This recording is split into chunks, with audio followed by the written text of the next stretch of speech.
pala ay magluto naman tayo ng ng roast duck mga kaibigan. Isang ano lang yung kalahati lang siya, ay yung hindi siya buo. Tapos ngayon ay, natin, lutuin natin sa oven yan, ay ilagay na natin, i-on na natin, oven natin. Habang tayo nag-prepare ng ating lutuin. Tapos magbilig ako ng halaman. Kaya mag-prepare tayo mga kaibigan. Diba mayroon akong nakain yung mga yung cucumber, tapos yung tahol ng sibuyas. Pero yung ilagay natin sa ano ba, kaibigan.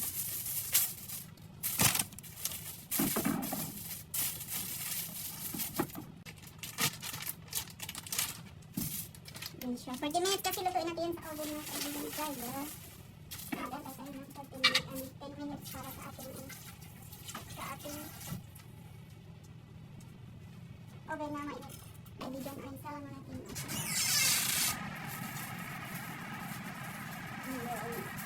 hot duck sa oven na 40 minutes sa 190 mga kaibigan. Ngayon ay magilig kayo ng halaman. Kaibigan ay balik rin natin yung ating yung roast duck na siya, yung legs.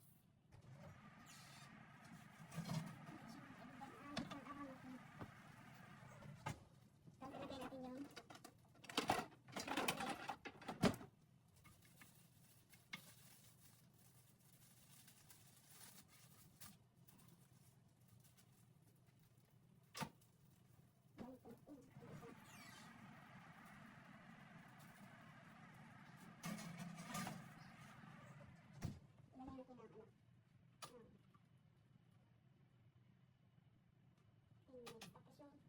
yung ito, ilagay din natin ito. Mga sikas lang ito mga kaibigan. At yung sabaw natin ay naluto na rin, diba? Saboy. Yan kasi sa hanggang na bros. Tapos natin gulay dito konti. Kurang ulit oven. Yan ay isa lang natin yung ating ito. Yung tinapay. Tapos mag-ano tayo ng yung aking kanin ay ito. Yung kamuti. May halong kamuti siya mga kaibigan. Madami siyang kamuti. Kasing banabal siya mga kaibigan. Salit natin yung bread para hindi siya malamig. At ngayon ay kunin na pala natin ito mga kaibigan.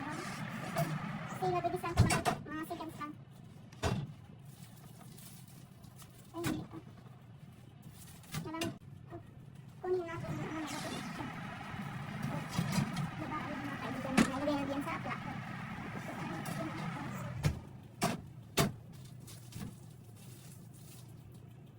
Ayan. Ano siya.